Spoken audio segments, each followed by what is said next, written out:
요한복음 4장 20절 말씀. 우리 조상들은 이 산에서 예배하였는데 당신들의 말은 예배할 곳이 예루살렘에 있다 하더이다. 예수께서 가라사대 여자여 내 말을 믿으라. 이 산에서도 말고 예루살렘에서도 말고 너희가 아버지께 예배할 때가 이르리라. 너희는 알지 못하는 것을 예배하고 우리는 아는 것을 예배하노니 이는 구원이 유대인에게서 남이니라. 아버지께 참으로 예배하는 자들은 신령과 진정으로 예배할 때가 오나니 곧 이때라. 아버지께서는 이렇게 자기에게 예배하는 자들을 찾으시느니라. 아버지께 참으로 예배하는 자들은 하나님은 영이시니 예배하는 자가 신령과 진정으로 예배할지니라. 여자가 가로되 메시아 곧 그리스도라 하는 이가 오실 줄을 내가 아노니 그가 오시면 모든 것을 우리에게 고하시리이다. 예수께서 이르시되 내게 말하는 내가 그로라 하시니라. 네.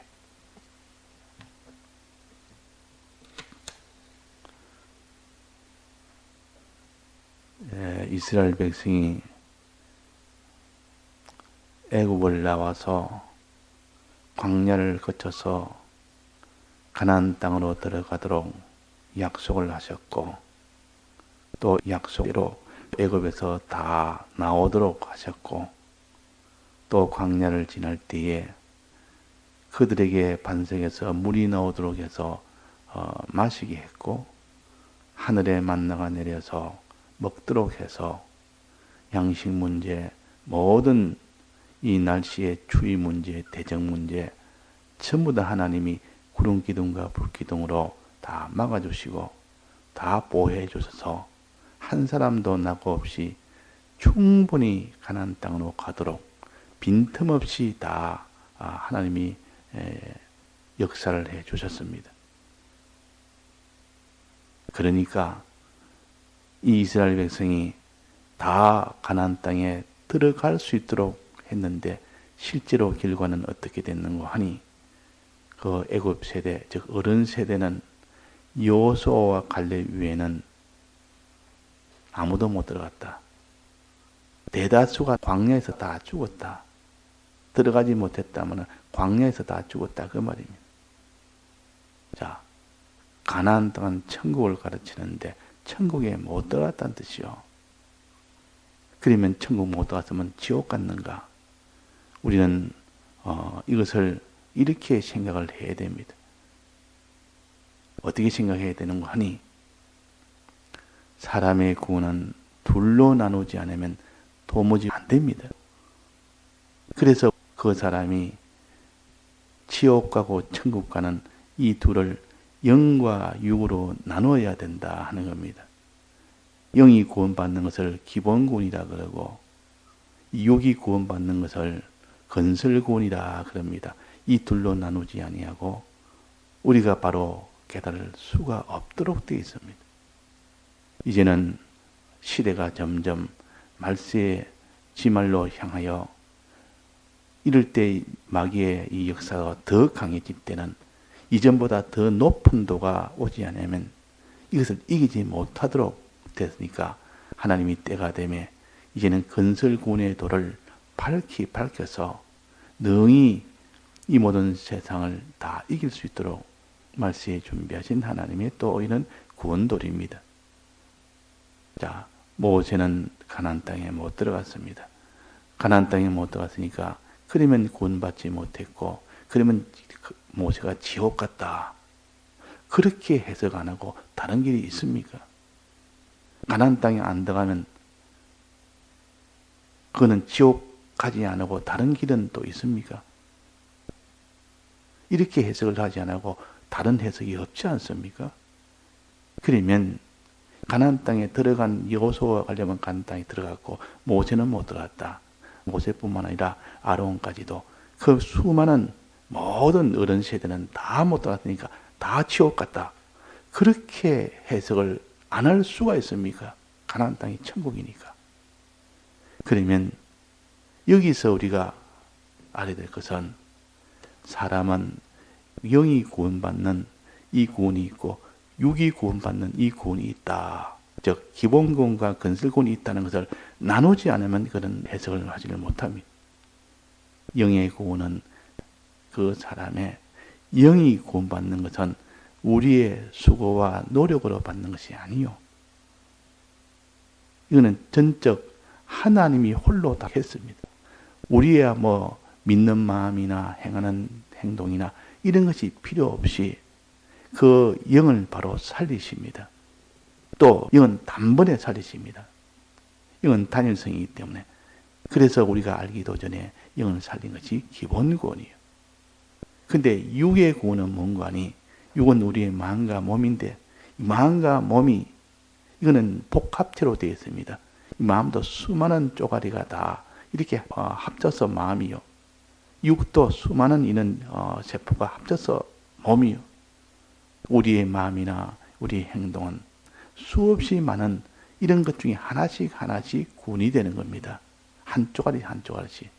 그러니까 이 육의 구원은 많이 구원받는 사람이 있고 적게 구원받는 사람이 있습니다. 영의 구원은 그렇지 않습니다. 영은 단일체이기 때문에 구원받으면 똑같이 다 받는 것입니다. 한번 받으면 그것으로 완성이 됩니다. 더 이상 구원을 영도 조금 이렇게 받는 것이 아니라는 겁니다. 단일체이기 때문에. 그러나 이 육은 수많은 이런 복합으로 되어 있기 때문에 하나하나씩 구원을 하는 겁니다. 하나하나씩. 그는 현실에서 그 사람의 마음 씀씀이에 따라서 그 사람의 행동 그 씀씀이에 따라서 어떻게 현실에서 어떻게 행동을 하며 어떻게 마음을 쓰느냐 마음으로 행동을 몸으로 행동을 어떻게 하느냐에 따라서 그 하나씩 구원이 되는 겁니다. 멸망도고 하나씩 멸망이 됩니다. 그러니까 기본 구원을 받으면 영은 똑같이 천국 가는데 그 심신의 그 요소들은 천국을 많이 가는 사람이 있고 적게 가는 사람이 있다. 이걸 성화구원이라고 합니다. 이 성화구원은 성화가 차차 되어 가는 것이 성화구원이요. 많이 성화된 사람이 있고 적게 성화된 사람이 있고 그 차이가 분명히 있습니다. 분명히 있다. 그러니까 기본 구원은 단번에 받는 이 구원이요. 다 똑같이 받는 구원이요. 영이 받는 구원이요. 이거는 하나님이 우리의 수고가 없이 택한 자에게는 다 주십니다. 그 사람이 마음이 믿든 안 믿든 상관치 않습니다. 하나님이 일방적으로 이 영을 다 살리십니다. 이것을 중생이라 그런다고 말이에요. 그러나 우리가 이 심신의 육이 하나 구원받을 때, 두 구원받을 때 그걸 보통 영생이라 그렇게 표시를 합니다. 물론 영생이라는 말은 원래는 더 넓은 의미지만은 일반적으로 영이 구원받을 때는 중생이라 그러고 우리 심신의 요소가 하나하나씩 구원받을 때 그 하나하나 구원받는 것을 영생이라 그럽니다. 그럼 우리는 중생은 받았고 영생은 소망으로 나아갑니다. 지금도 계속 우리가 이 세상 떠나는 날까지 영생을 우리가 소망으로 받아가는 것입니다. 많이 받는 사람이 있고 적게 받는 사람이 있고 성화가 많이 되는 사람이 있고 적게 되는 사람이 있고 현실에서 믿고 행하는 것이 많이 되는 사람이 있고 적게 되는 사람이 있고 그 차이가 있는 겁니다. 그러면 모세가 천국에 못 들어간 것, 가나안 땅에 못 들어간 것은 지옥 간 것은 무엇이 그렇습니까? 영입니까? 그 육입니까? 그 육입니다. 그 사람의 행동이다 그 말이에요. 현실에 그 사람의 마음을 어떤 마음을 가지고 몸이 어떤 행동을 했느냐 그 하나는 하나님 앞에 딱 잘못된 것이니까 그는 지옥을 가게 됩니다. 그러나 모세의 다른 행동은 수없이 많은 행동은 전부 하나님이 기뻐하는 행동이기 때문에 그건 다 천국 가는 겁니다. 그는 가나안 땅에 다 들어간단 말이에요. 그래서 이 모세는 영은 천국을 갔고 그 심신에 수많은 그런 요소들, 그런 기능들은 그 모세가 전지에서 하나님을 기쁘시게 한 그 모든 전부는 천국에 다 들어간 겁니다. 근데 오직 이 모세가 머리바 물 앞에서는 망령을 한 행동 하나, 그거는 천국에 못 들어갔다. 그 못한 것을 딱 밝혀서 주신 것은 이렇게 최고의 신앙인 사람이라도 현실에서 믿음으로 살지 못하는 그 육은 지옥 간다는 것을 가르칩니다. 그러면 우리는 어떻게 됩니까? 우리는 믿음으로 현실에서 산 것이 많습니까? 우리는 죄로 산 것이 많습니까? 죄로 산 것은 전부 지옥이요. 믿음으로 산 것은 전부는 다 심신의 기능이 천국으로 가는 겁니다.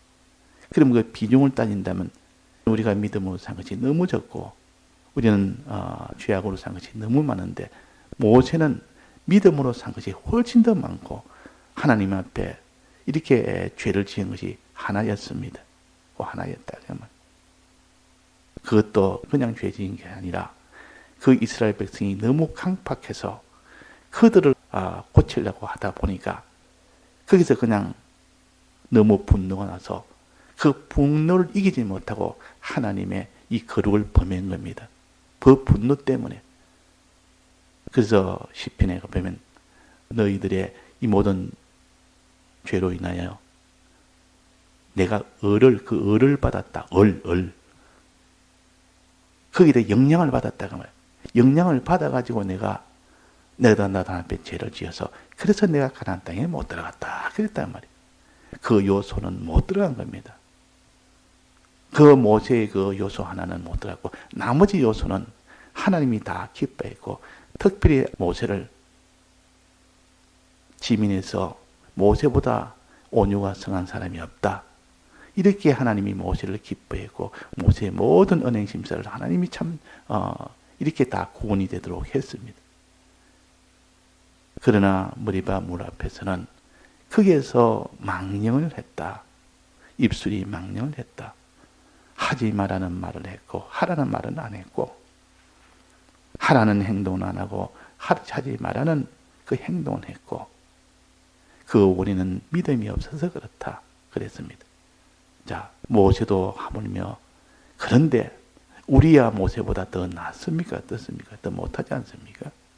우리도 그에 비하면 우리는 가나안 땅에 들어가지 못할 것이 훨씬 많습니다. 모세는 하나였지만 우리는 훨씬 더 많다. 그 말이에요. 얼마나 죄악이 많은지 그 죄악들을 가지고 우리는 그 요소는 못 들어갑니다. 그 기능은 못 들어갑니다. 그러니까 여기에 지금 그 이스라엘 백성이 광야에 다 들어가도록 했는데 하나님이 다 말씀을 듣도록 또 다 했단 말은 먹도록 했다. 반석의 물도 마시게 했고 하늘의 만나도 다 먹게 했다. 그것은 신령한 뜻으로 본다면 하나님의 말씀을 듣도록 다 했다. 그 말이에요. 듣도록 다 해줬는데도 이스라엘 백성이 들었는데도 이 순종치 않았다. 순종치 않았다. 들었으면 다 믿고 들었으면 순종을 할 것이 그게 정상이고 그렇게 하나님이 가르쳤는데 믿음은 들음에서 나며 그랬다면 믿음은 들음에서 난다. 그러니까 듣는 자가 되면 믿게 되고 또 믿는 자가 되면 순종하게 된다 그랬습니다. 그러면 이스라엘 백성이 말씀을 들었다 그 말이에요. 그들이 듣지 않았느냐? 그렇지 아니하다. 그들에게 다 듣도록 다 했다. 그런데도 들었는데도 어떻게 됐습니까? 순종치 않았다. 순종치 않음으로 가나안 땅에 못 들어갔다. 그 이유를 명백하게 했습니다. 네 가지 순종하는 거. 대표적인 그 죄 네 가지를 고린도전서 10장에 말씀하지 않습니까? 우상숭배, 간음죄, 또 원망죄, 또 하나님을 시험하는 죄. 이 네 가지 이 죄가 있기 때문에 하나님께 순종하지 않은 이 죄가 있기 때문에 가나안 땅에 못 들어간 겁니다. 그러면 그들이 말씀을 못 들었느냐? 들었다 그 말이에요. 들었는데 왜 그러면 그들이 왜 믿지 않고 왜 들었는데 순종치 않았느냐? 들었으면 다 믿게 되는데, 그러나 들었는데도 믿음이 화합되지 않는 경우도 있다 그랬습니다. 믿음이 생기지 않는 경우도 있다 그랬습니다. 그 경우는 어떤 경우냐? 오늘 요 말씀입니다. 예배를 드린다 말은 말씀을 듣는다는 뜻이요. 말씀을 들을 때 잘못되면 아무리 들어도 듣는 일을 했는데도 그게 믿음이 생기지 아니하고 거기서 순종이 되지 아니하고 죄를 짓는 사람이 될 수도 있다는 겁니다. 자, 그러면 내가 예배를 참 주일 예배, 주일 오전 오후 또 새벽 예배, 밤 예배 전부 다 들었습니다. 다 들었고 또 읽고도 성경도 많이 읽었는데도 그 사람의 믿음이 없고 그 사람이 순종을 하지 못해서 죄를 공격하는 이런 경우도 있을 수가 있다는 겁니다. 어떤 경우냐? 오늘 여기에 있습니다. 예배를 드릴 때 잘못 드렸다. 말씀을 들을 때 잘못 들어놓으니까 아무리 많은 말씀을 들어도 흔들리다. 자, 첫 번째 뭡니까? 첫 번째 말씀을 들을 때는 이렇게 들어라. 이렇게 듣지 않으면 너희들의 믿음이 화합지 않는다. 믿음이 생기지 않는다. 그 말이에요. 믿음이 안 생기면 순종도 안 된다. 그런 겁니다. 자, 첫 번째는 뭐입니까? 예배에 대해서 우리 조상들은 이 산에서 예배하였는데 당신들의 말은 예배할 곳이 예루살렘에 있다 하더이다. 그때 북쪽 이스라엘과 남쪽 유다 땅에는 나눠져서 북쪽 이스라엘은 거기서 아수리의 멸망이 되고 또 남쪽 유다는 나중에는 바벨론의 멸망이 됩니다.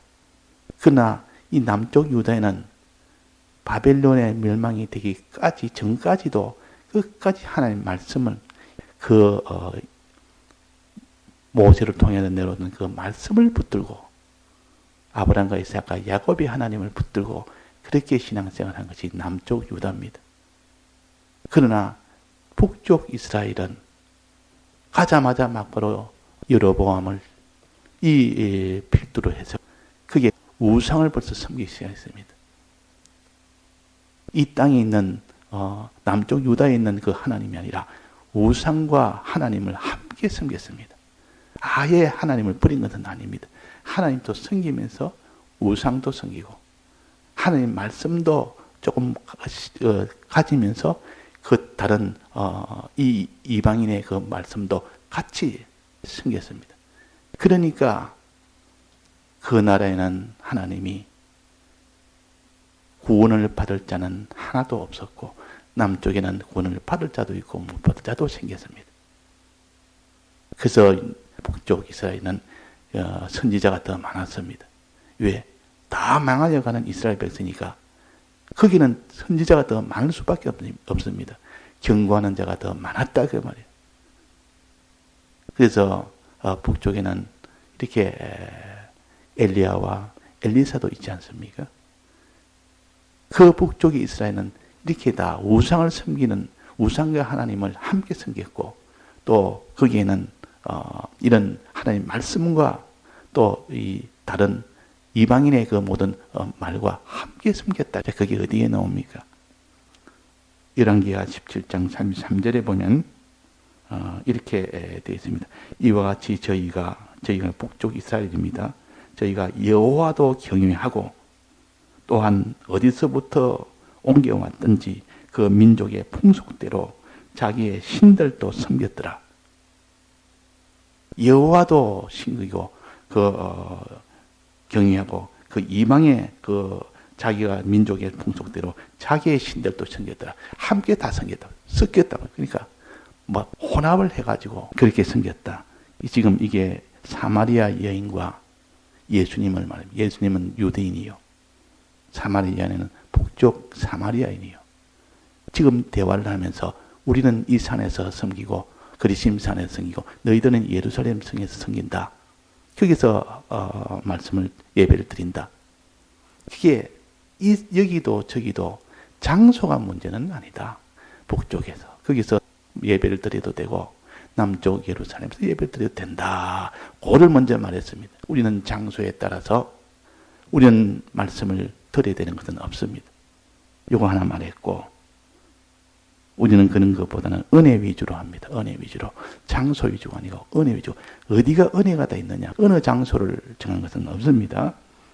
또 그 다음에는 너희가 아버지께 예배할 때가 이르리라. 21절 뒤에 보면 너희가 아버지께, 예배라는 것은 아버지께 예배를 드려야 된다.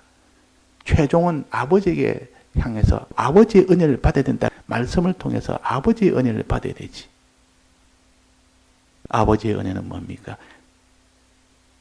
하나님 집. 내가 너희에게 하나님의 집을 주겠다. 내게 이 젖을 주겠다. 이겁니까? 그러니까 이 하나님 아버지가 주실 그 은혜, 하나님의 아들로서의 그것 되는 그 은혜 아닙니까? 그 모든 후사가 되는 그 은혜입니다. 이것을 향해서 아버지께 예배를 드려야 됩니다. 그 아버지께 예배 드리려면 반드시 예수님을 통해서만 아버지를 만날 수 있으니까 예수님께 예배를 드려야 된다. 우리가 예배 드릴 때 아버지의 이 구원의 이 목적, 구원의 이 모든 그 소망, 이것을 가지는 동시에 이것을 위해서는 예수님을 통해서만 아버지께 갈 수 있으니까 예수님께 예배를 드리는다. 그러니까 아버지께 예배 드리고 예수님께 예배 드려야 그것이 그 사람이 예배를 바로 드리는 사람입니다. 말씀을 들을 때 항상 우리 주 예수님을 통해서 아버지의 이 크신 이 구원을 받을 수 있도록 그 목적을 가지고 그 소망을 가지고 그 방편을 가지고 그래서 우리는 말씀을 드려야 되는데 이것이 없이 그냥 아버지도 잊어버리고 예수님도 잊어버리고 그냥 말씀을 듣는 이런 잘못 듣는 것이다. 그 다음에 세 번째는 뭡니까? 너희는 알지 못하는 것을 예배하고 우리는 아는 것을 예배한다. 내가 이게 너희들은 알지 못하는 것은 다른 나라에서 가져온 그 우상들, 다른 나라에 가져온 그 잘못된 그런 그 말들, 그것을 가지고 또 원래부터 섬기던 여호와도 같이 함께 섬겼습니다. 그러나 우리는 아는 것을 예배하노니 이는 구원이 유대인에게서 남이라. 아는 것을 이미 아는 여호와 하나님을 향해서 우리는 그분을 섬기고 사는 것이지 이방의 신을 섬기는 것을 하면 안 된다. 우리는 말씀을 들을 때에 신구약 성경 말씀을 가지고 해야 되지 신구약 말씀이 떠나면 안 됩니다. 또 그 속에 아브라함과 이삭과 야곱의 그 하나님을 붙들어야 되지 다른 말씀을 붙들면 안 됩니다. 그래서 무엇을 가지고 예배를 드리느냐? 신구약 성경만 가지고 예배를 드리는데 그 신구약 성경 안에는 아브라함과 이삭과 야곱의 그 하나님을 섬겨야 된다. 그 하나님께 예배드려야 된다. 그걸 지금 말씀합니다. 그런데 북쪽에는 그렇지 않습니다. 이방의 신과 섞어서 이것도 섞고 저것도 섞고 세상도 섞고 온갖 다 섞어가지고 예배드리면 그래서 예배를 아무리 드려도 그 사람 속에 이 믿음이 생기지 않는다 그 말입니다. 그 다음에 이제 네 번째 마지막이 뭡니까? 아버지께 참으로 예배하는 자들은 신령과 진정으로 예배해라. 요 네 번째. 신령과 진정으로. 신령은 뭐라 했습니까? 신령은 육적인 것이 아닌 것, 영적인 것. 진정이라는 것은 진실이 아닌 것, 참된 것이 아닌 것, 그 반대는 거짓이 아닌 것, 참된 것 그 말입니다. 거짓이 아닌 것. 하나님 말씀을 거짓으로 받으면 안 됩니다. 이거는 거짓이다. 이건 참이다. 이렇게 받아야 되는데 그렇게 받지 않고 항상 하나님 말씀을 들으면서 의심을 합니다. 믿지 않는 겁니다. 이 거짓으로 여기는 겁니다. 이것이 진정으로 드리지 못하는 예배라. 우리 하는 말씀 들어도 이 말씀은 참이다. 진실이다. 그럴 때 속에 마음에 기쁨도 나오고 소망도 나오고 힘도 나오고 다 나오는데 이 말씀을 들으면서 하나도 이것이 참이라고 여기지 않습니다. 이것이 진정으로 드리지 않는 예배예요. 신령으로 드려야 되는데 신령으로 드리지 않는 예배는 육적으로 드리는 겁니다. 육적으로. 이 세상 것을 얻기 위한 전부 세상 것이 어찌 되느냐 하는 그렇게 예배를 드리는 것이 곧 신령으로 예배 드리지 않는 것이다. 그래서 우리가 뭐든지 요 예배를 바로 드려야만 믿음이 거기에 화합이 된다. 하나님이 그랬습니다. 다 같이 통성으로 기도하시다가 자유하셨습니다.